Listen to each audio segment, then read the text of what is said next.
welcome to Still Speak Podcast. I have a few updates for you in the ongoing fluid case of missing 22-year-old Gabby Petito.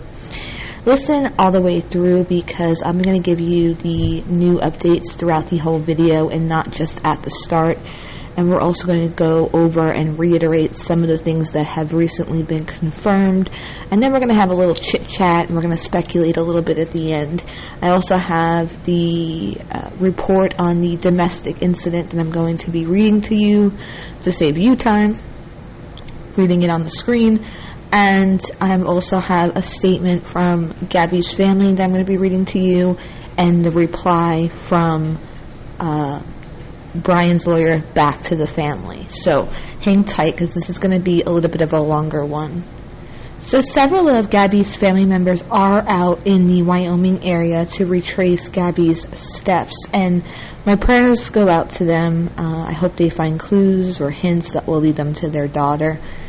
Earlier today, I did a video in which I told you about a post that the North Point Police Department in Florida had shared and included pictures of the van. They basically repeated the information we already knew, but they did confirm the day that Brian had returned to Florida with the van, which we now know was September 1st. They also said that Brian was a person of interest, and I think that's a fair conclusion. I mean, he was the last one with her, and he's not speaking without his lawyer, so of course this is somebody that they're interested in speaking to. Shortly after the post, a spokesperson for the police department held a press conference, and much of the same information was shared. And, in active investigations, law enforcement is always tight-lipped because they want to be careful to not, compromise the investigation. So you get a lot of, I can't say, I can't answer, no comment, etc.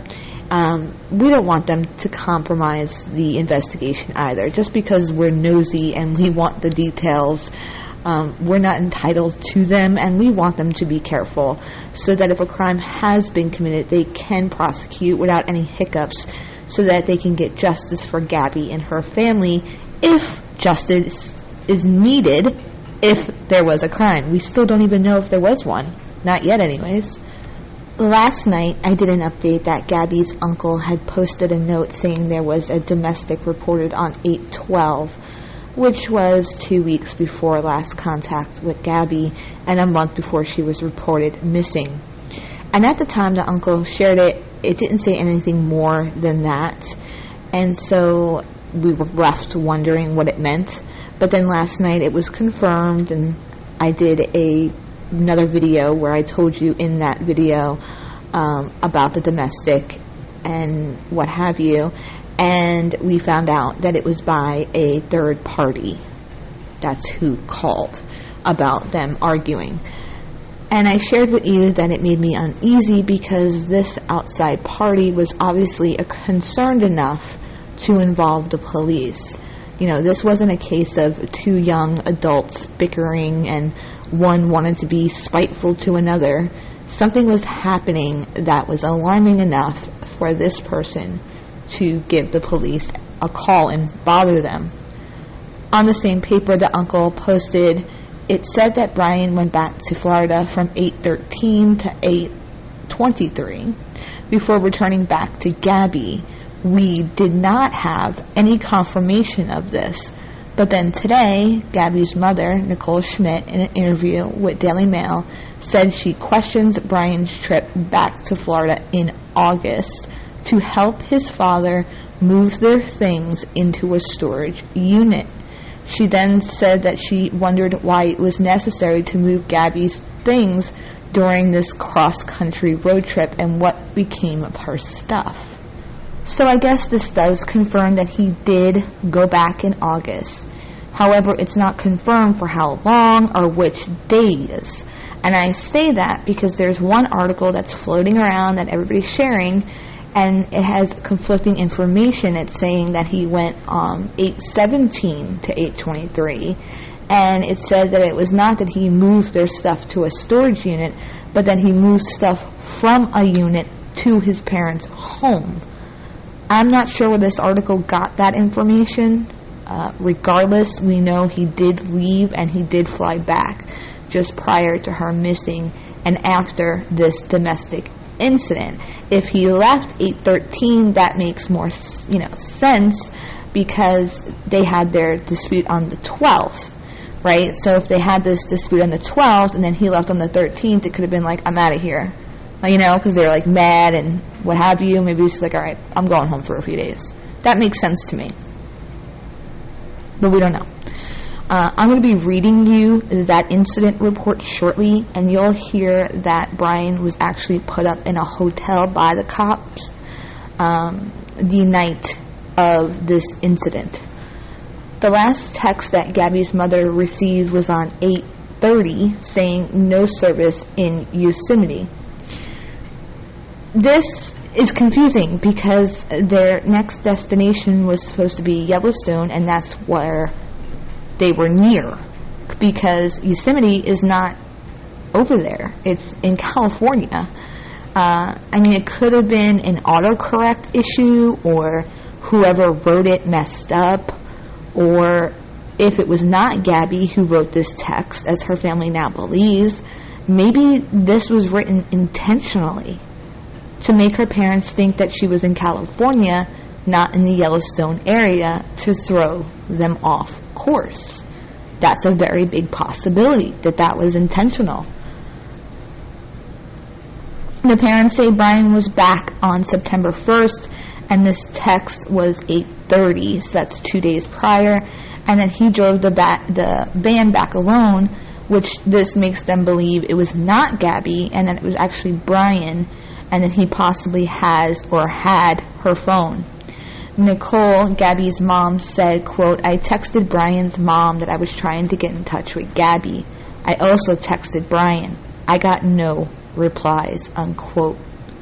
After getting no replies, she went to report Gabby missing later that day, but police initially blew her off. The next day, she was allowed to file a report with the Suffolk County Police Department near her. Nicole says Brian's sister Cassie is the only member of Brian's family who has spoken to authorities, and this same sister I did see commented on a public post that she didn't know why her family was not cooperating. Nicole said she can't understand why neither Brian nor his parents have reached out to her in the aftermath of her daughter's disappearance. She said, quote, it's a very mysterious situation. We don't understand why he's doing this. Everybody's assuming the worst and thinking he's guilty of this. But I don't want to believe that. I want to believe she's just in need of help out there and that everybody needs to keep searching, unquote. She described how Brian's parents had been warm and welcoming to Gabby during their relationship, and she recalled a time when his mother even knitted Gabby some gifts for Christmas. Quote, she loved her like a daughter. As far as I knew, they were all very caring and treated her like one of the family. His mom was so excited about their engagement, unquote. She also clarified that Gabby and Brian had been engaged but decided to call it off and go back to just dating because they felt they were too young for marriage. So really, they were just boyfriend and girlfriend, and as we know, that they lived together. In light of Gabby's disappearance, she's now viewing everything under a new lens. Quote, maybe the relationship wasn't what I thought it was, unquote. Nicole recently seen photos in the news of Brian's father performing yard work. Quote, if they cared about her, they would want to find her. Why aren't you out helping find her, unquote, is her response to pictures of Brian's father doing yard work. Nicole also said that Gabby wanted to take journeys, that she was free-spirited, everybody was jealous, and they wanted to do that too, and she was doing what they were all envious of, and she said, quote, I supported her on all of that, even every once in a while when she needed help money-wise and stuff, because it was a really expensive trip. I helped her out a little bit here and there, so did her father, but they were having a great time, unquote.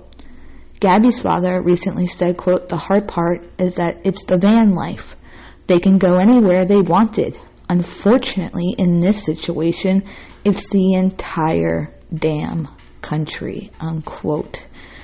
which is really sad because they did go a lot of places, and there's really no telling where she actually disappeared from, so that's really sad.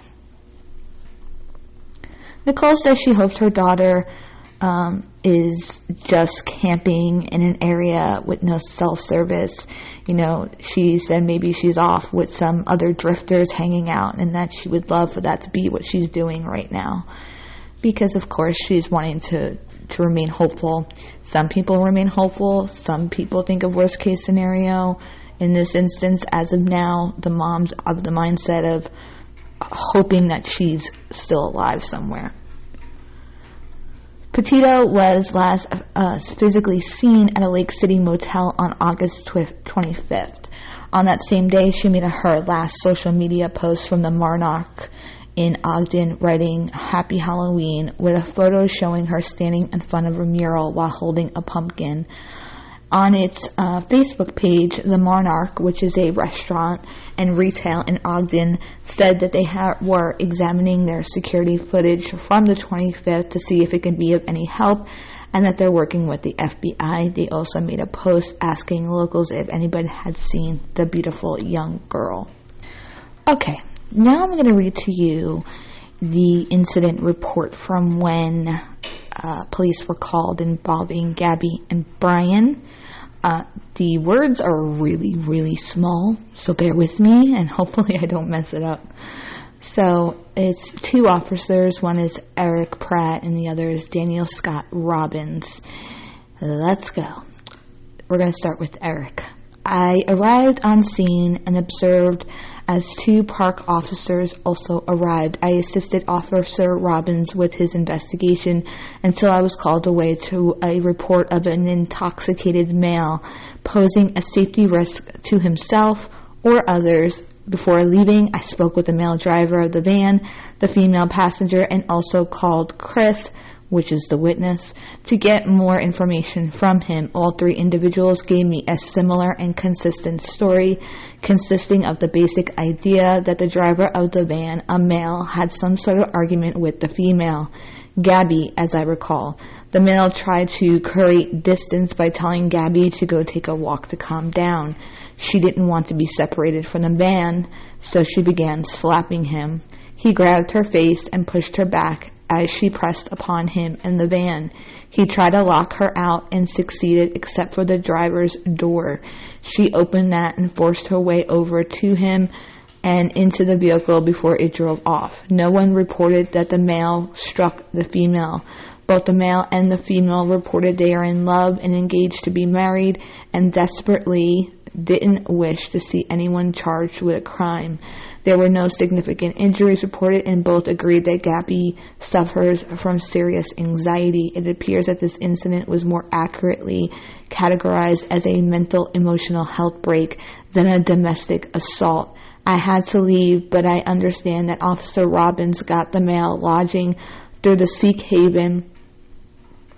Gabby retained possession of the van, and they agreed to separate for the night. No charges were filed, and no one wished for charges to be filed or for the separation to take place, although that was at minimum what Officer Robbins required in lieu of making a case against Gabby for domestic assault. Gabby is a 22-year-old female who's approximately 5'2" to 5'4", 110 pounds to 120 pounds. While her fiance is older, taller, and much heavier than her, he had no fear for his safety and did not exhibit any indicators that he may be a victim of battered boyfriend syndrome. He was assessed to be at low risk of danger or harm as a result of the proximity to his fiancée, Gabby. Nothing more. The next is Daniel Scott, and he gives his account of what happened. So on August 12th of 2021, at approximately 16:44 hours, I responded to a possible domestic violence in progress call.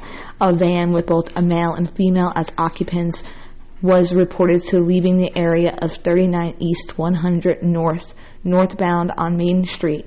One of the witnesses described the vehicle as a white Ford Transit van with a black ladder on the rear with Florida license plate QFTG03.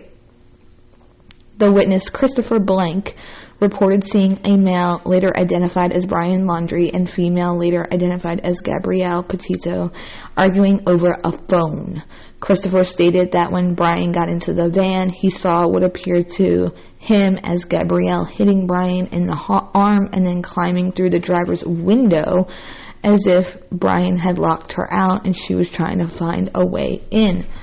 I located a white van that matched the description on North Main Street at Highway 128. After I crossed the bridge, I was able to catch up to the van at the turnoff to Arches National Park.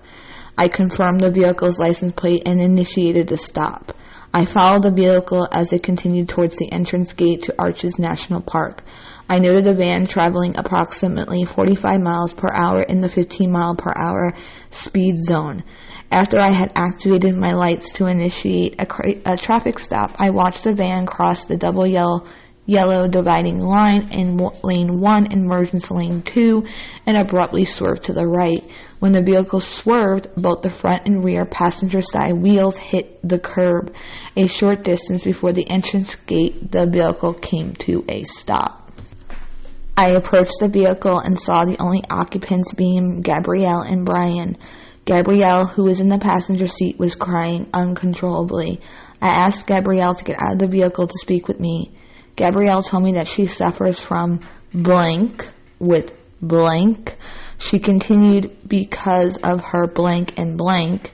Combined with little arguments she and Brian had been having that day, she was struggling with her mental health, which led to the incident that was reported to law enforcement.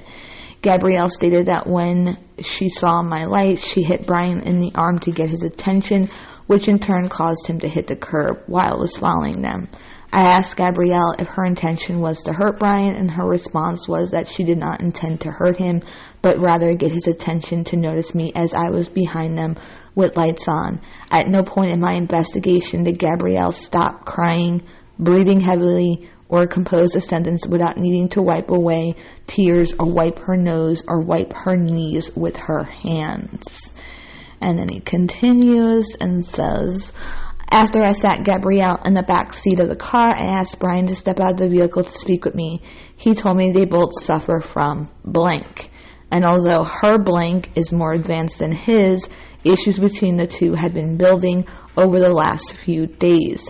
This in turn caused them to argue more than usual. Brian told me neither he nor Gabrielle take medication for their blank. Brian explained that he and Gabrielle had been traveling together for the last 4 or 5 months. That time spent created emotional strain between them and increased the number of arguments. While arguing near Main Street, he had attempted to separate from her so they can both calm their emotions. He got in their van and Gabrielle had gone into a manic state. Brian said Gabrielle, thinking he was going to leave her in Moab without a ride, went to slap him. As Gabrielle started to swing, Brian pushed her away to avoid the slap. As a result, Gabrielle was off balance, but still caught Brian's face with some fingers, causing some minor visible scratches. Brian continued that when he had seen my lights, he thought Gabrielle had grabbed the wheel of the van and pulled it, causing the van to hit the curb. I observed some small scratches to Brian's right arm, and when I asked him about it, he supposed they must have happened when Gabrielle was trying to get his attention about me being behind them with my lights on. This, however, was not consistent with Gabrielle's statement, further suggesting her confused and emotional state. After evaluating the totality of the circumstances, I did not believe the situation escalated to the level of a domestic assault as much as that of a mental health crisis. I then determined the most appropriate course of action would be to help separate the parties for the night so they can reset their mental states without interference from one another. And although they did express a desire to remain together, they both ultimately agreed to be separated until the following day. Accordingly, I was able to contact Safe Haven and get Brian a hotel room for the night. I instructed both Brian and Gabrielle to take advantage of this time apart to relax their emotions and regain control of their anxiety. I also asked them to avoid contacting each other until the next morning, if at all possible. Gabrielle maintained possession of the van while I transported Brian to the hotel. They did both have their own cell phones in case of an emergency. And it also says around 1900 hours, I went to blank, where witness Christopher lived, and had him fill out a statement from Christopher that told me he was not entirely sure what it is that he had seen, but feared the worst, which is why he came forward and he completed a written statement. And it's being said that the body cam footage for this will be released, and we're going to talk about this report again shortly. So when that body cam footage comes out, I will gladly share it. As of now, when I'm recording this, I did not see it. It may be out by now. We're going to move on for a second to another statement that Gabby's family released today. They did one yesterday, then Brian's lawyer responded, now they're doing another one, and then after this, I'm going to share with you what Brian's lawyer responded to this. So, quote, every day the search for Gabby continues. The Schmidt and the Petito family become more desperate. They are frantically searching for answers and information in their daughter's disappearance, while Brian sits in the comfort of his home.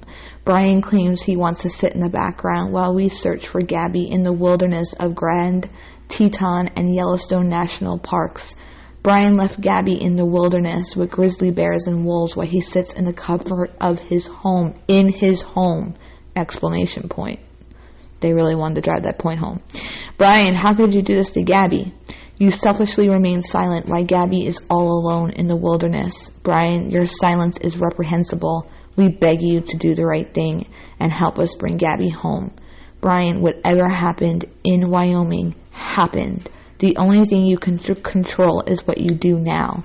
Tell us where Gabby is. You tarnish your love for her with your silence. Unquote. Yeah.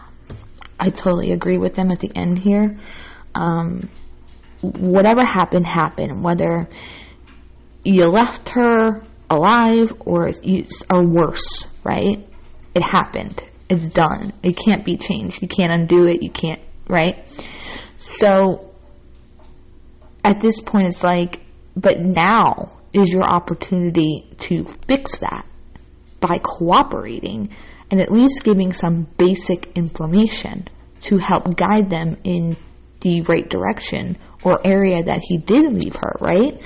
So I totally agree with this. It's happened, it's done, but now let's try to remedy the situation and find her.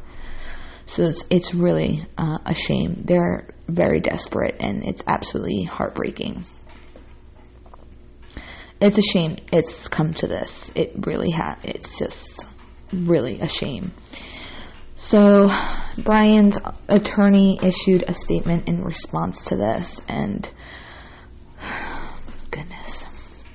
Quote, many people are wondering why Mr. Laundrie would not make a statement or speak with law enforcement in the face of Miss Petito's absence. In my experience, intimate partners are often the first person law enforcement focuses their attention on in cases like this. And the warning that any statement made will be used against you is true. Regardless of whether my client has anything to do with Miss Petito's disappearance, as such, on the advice of counsel, Mr. Laundrie is not speaking on this matter. I have been informed that the North Port, Florida police have named Brian Laundrie a person of interest in this matter. This formality has not really changed the circumstances of Mr. Laundrie being the focus and attention of law enforcement, and Mr. Laundrie will continue to remain silent on the advice of counsel, unquote. So there may be a little bit of confusion because she was reported to Suffolk County Police Department up in Long Island by her mom, because that was her police department. But Brian and Gabby were residents of Northport, so they took the case over. And there's been speculation that this means that they found evidence in the van. That's why Florida took it over. And there was also speculation that they felt that Suffolk County basically sucked, so they got switched to the Florida Police Department. They say no, it's as simple as Gabby and Brian were residents there, so it just made more sense for them to do it, right? Because his parents' home is there, and that's where he is, allegedly. So why would you be doing this at a Suffolk County, Long Island? But let's chit-chat, okay? Let's have a little chit-chat. We're going to chit-chat like you're sitting in my living room, or actually I'm in my garage right now. So let's have a little chit-chat like we are sitting in my garage with me right now, okay? It's very peculiar. The lawyer said, quote, regardless of whether my client has anything to do with it, unquote, because typically lawyers deny any involvement. But I also raised an eyebrow at the line that says, quote, in my experience, intimate partners are often the first person law enforcement focuses their attention on in cases like this, unquote. While that is absolutely 100% true, and I can name you 10 cases off the top of my head that happened and the person was innocent, this is not like most cases, okay? And it's also interesting that they said case, attention on in cases like this, because how do we even know that this is really a case, right? We don't even know if there was a crime committed. Now, it's a case because there's a missing person report filed, but was there a crime committed? We don't know, okay?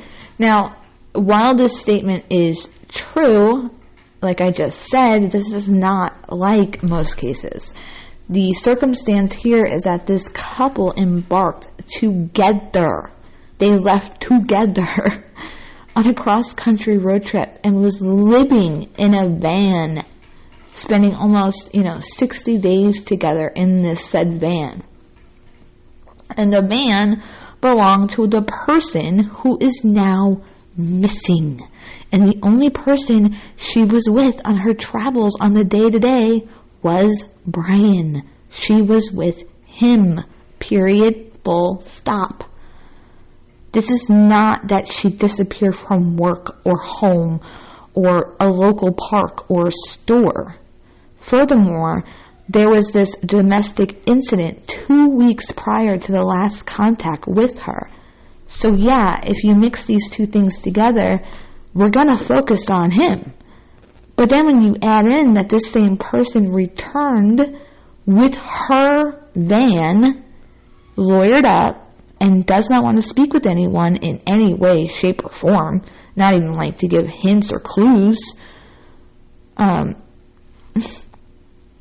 when he was the last person to be in contact with Gabby, his missing girlfriend and fiance, it's cruel. It is. It's cruel.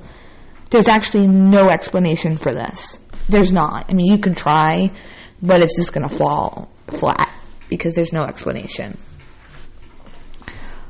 I'm not one who, trust me, I'm not. I'm not one that jumps to conclusions and throws out accusations on someone.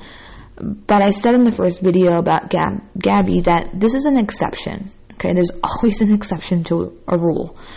And even though I'm a stickler for not accusing people off the bat, this case is an exception because any way you try to spin this story, it ultimately still goes back to him. Okay? Regardless. And I said this in my other videos, so you may recall that. So now let's speculate a little bit here.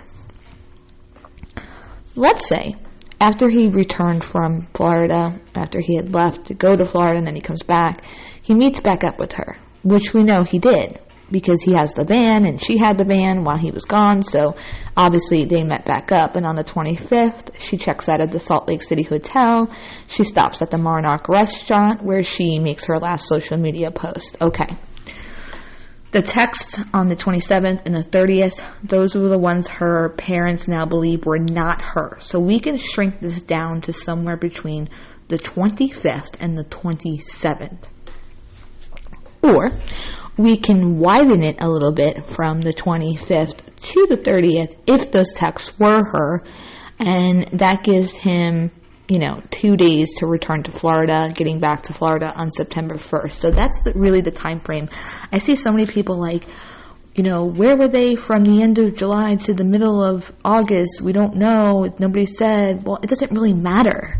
Like, there's no reason to focus on that because we know she was okay then. What the focus is where is she? When did she disappear? When did something happen? Okay? So focusing on all of that, like in July, like what they were doing in July, really in the grand scheme of the story doesn't matter.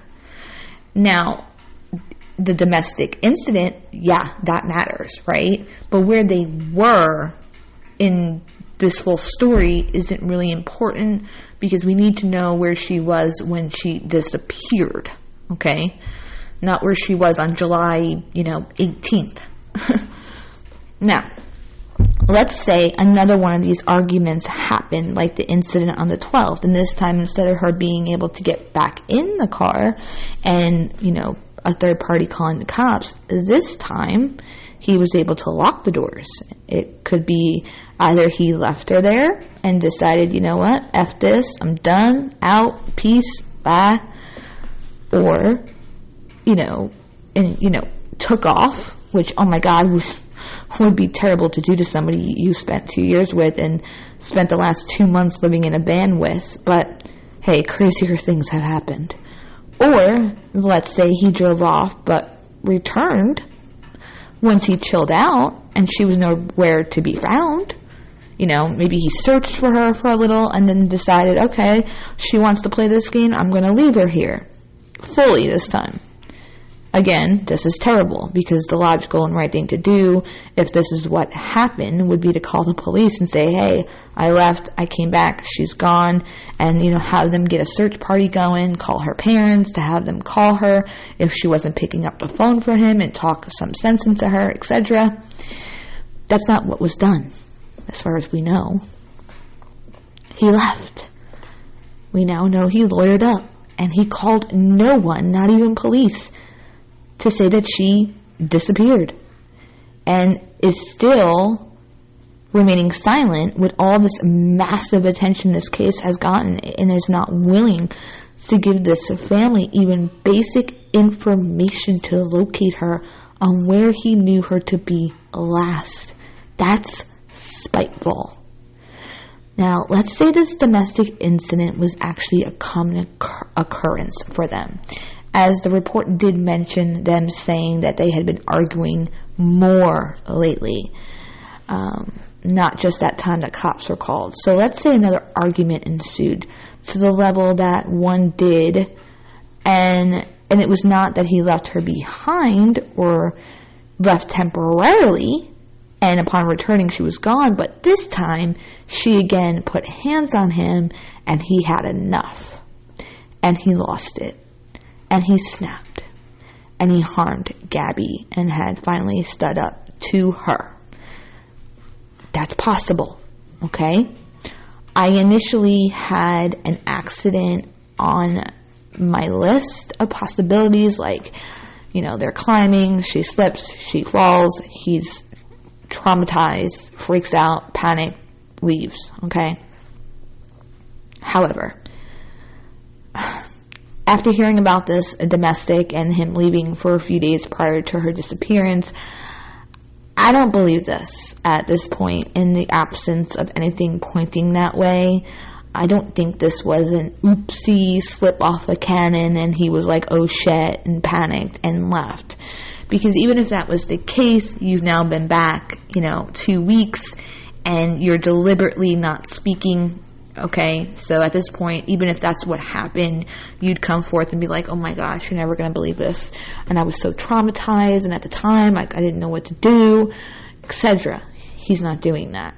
I was willing to throw him a bone at the possibility at the beginning of this case, and then I thought about it, and I was just like, nope, this is not what happened, in my opinion. I do not think this is accident-related, not after everything that we've recently learned. And I think we can rule out abduction prior to him leaving, because if she vanished before he left, he, as I said, would call that into the police and contact her family. If abducted from, let's say, their tent, you would not assume that she just left and be like, oh well, bye, and leave her behind without her van and take her stuff, if he took her stuff, which we don't know. What sucks here is the drive from that area, wherever they may have been. We still don't totally know for sure where they were last. Her text said they were, in near Yosemite, which doesn't make sense because that's in California. And so anyway, we don't know for sure if that was even her. Again, I'm just repeating that. But it's roughly 30 to 40 hours from the Utah, Wyoming area to Northport, Florida. And depending on, where you go in those states, like what location you're at to Florida, it's roughly between 30 to 40 hours, depending. So if he never stopped for the night and he drove straight through to Florida, he had 30 plus hours to come up with a story. He had 30 hours to clean up the van or dispose of anything that he needed to dispose of, right? And the pictures of the van that the police released today, the van looked awfully clean on the outside. And I have done many, many road trips because I might have family in other states, and I can tell you right now, when we come back after, or we reach our destination, my car is disgusting. There's bugs galore. Windows have fingerprints all over them, and it's filthy. Just plain and simple, filthy. And the car looked rather clean. It wouldn't make sense that the police cleaned it because they're checking it for evidence, right? So I keep messing up my table here. It keeps wobbling. Sorry if you hear that don't sound. Let's think about Gabby here for a minute. Where could she be? Well, if she was left without her van and possibly her cell phone, I think it's safe to assume she had no food or clothes with her either. I mean, how would she carry that around? You can't fit that much in a backpack. Although, maybe, I don't know, she's not walking around. But maybe she has their tent and, set up shop somewhere alone, somewhere out there. I mean, that's plausible, sure. But what's the chances of that? I don't know. Maybe she was like, leave me here, go home, take the van. But you would think at some point in the last, 3 weeks, she would have worked her way somewhere to not only get more food, but call her parents.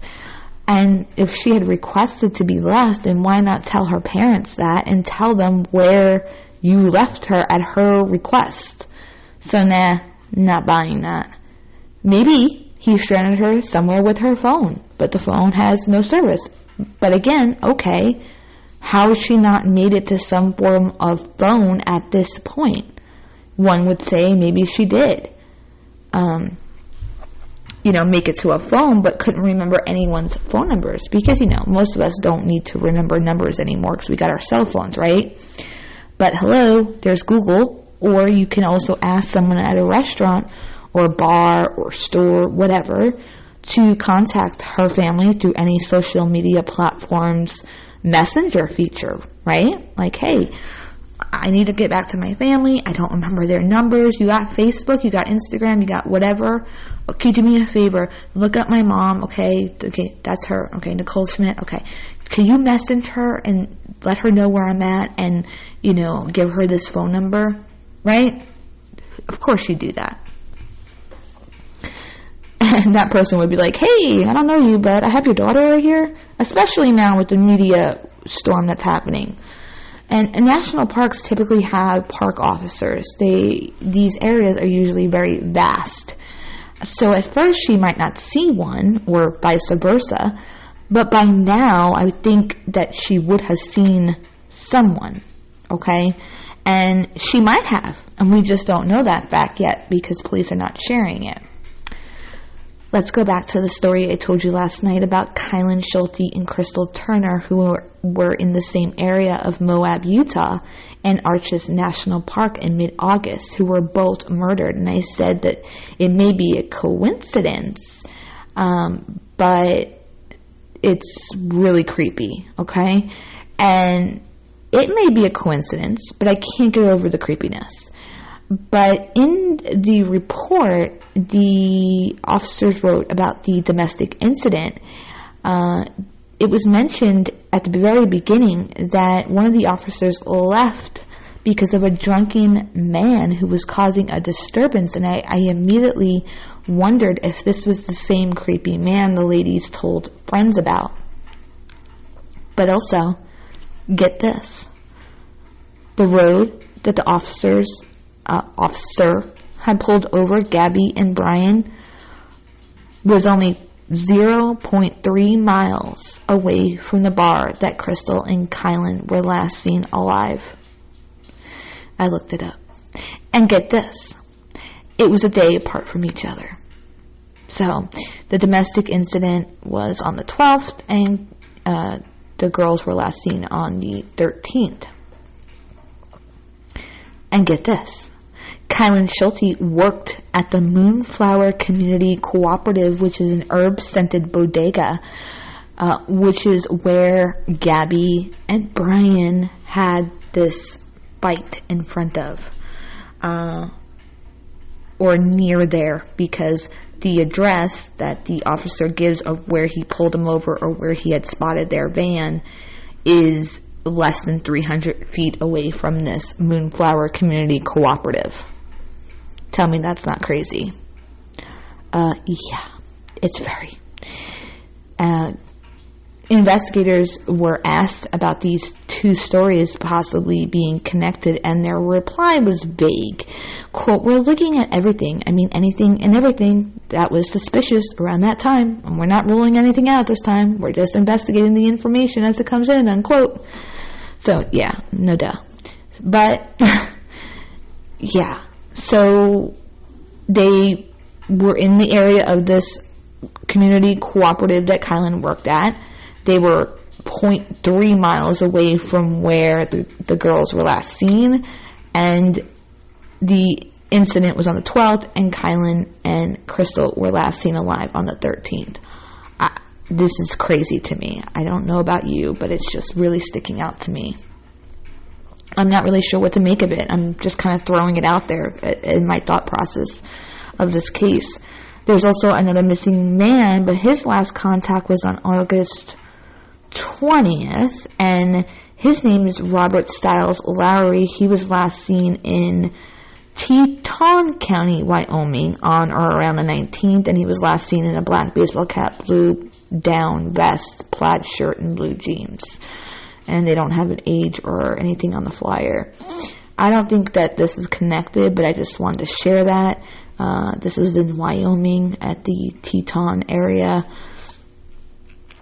Just trying to, throw out any of these people as a possibility to being connected. It doesn't necessarily mean that they are.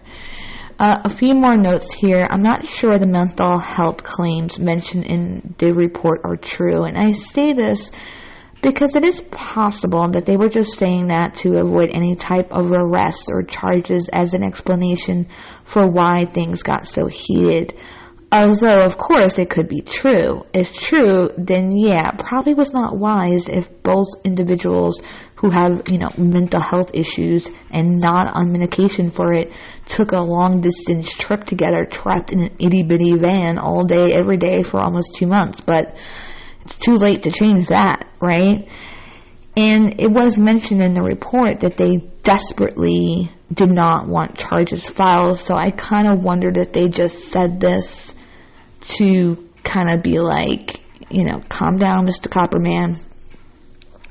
Gabby's family has not mentioned mental health issues, and people are already attacking them after this report came out. They're saying that, they didn't mention this and, speculating that they didn't because, they wanted her to be seen as an innocent victim. I mean, it's possible that she does have mental health issues. And if she does, her mom may not even know about it. She's 22. We're not talking about like a 14-year-old girl here. So she may have been diagnosed and mom didn't know. Or maybe if it's not true, or maybe they haven't mentioned it because they were concerned that police wouldn't take her missing seriously and kind of brush it off as like, oh, she had a mental health crisis and took off or whatever. So maybe they just withheld this information. If Gabby has mental health issues, it's even more reason for Brian to be more forthcoming, right? You left this girl, your girlfriend, fiance of 2 years, out by herself, took her van, and she has mental health issues. Like, wow, how messed up would Brian be for that? Think about that. People are automatically assuming off this this report that this means that Gabby was aggressive and she had anger issues. But the report says that she was crying uncontrollably, breathing heavily, and was unable to compose full sentences without wiping away her tears.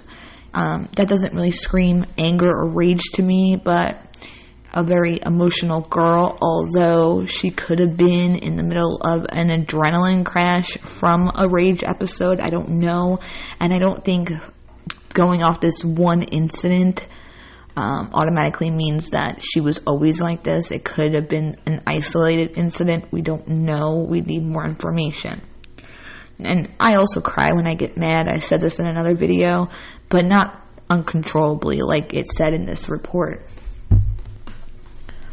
As far as them claiming to officers they were engaged when her mother said that they called off the engagement, I think this was also said to the officer to kind of downplay the situation, like, listen, officer, we cool, we are engaged, we're madly in love, there's nothing to worry about here, sir. Or they decided while on this trip to be engaged again, right? Tomato, in my opinion. It's the same difference. They lived together, they traveled together, end of story, right? At the end of the day, it's not normal to leave a significant other, whether broken up or not. She's a human. A human he spent years with, and it's not normal to just leave them behind across country alone and drive back like he never existed and carry on with life, leaving her entire family in the dark and not telling them anything. Lawyering up, as I said on this channel, does not mean guilt. It's very smart. I wish more people did that. But in the context of this story, it's very frustrating. It makes me feel terrible for her parents. And it's very unsettling. I said unsettling, didn't I? My bad. It's unsettling. It's frustrating for her parents. And it's sad, right? Because not only is this a female, but she's a small, petite girl, very small and petite girl, and young, and possibly has mental health issues, we don't know. So you just leave her behind? Like, who does that? Who does that? Seriously, think about this. I'll be posting updates tomorrow on a few other cases that I've been following on this channel. I've covered quite a few before Gabby's. And I'll update on Gabby too tomorrow. I'm sure more will be out. And this morning, the first thing this morning, I woke up and immediately did an update on the Murdaugh case. You don't want to miss that, so go take a listen to it if you missed it. Also working on part 4 of the case of Kylan Conley. If you've not seen that series, go take a listen. It's been a week since the last episode on that case, but I got sidetracked by all these other cases that needed immediate attention. So I'm going to get back to that while we're still following for updates. Until next time, I'll see you soon.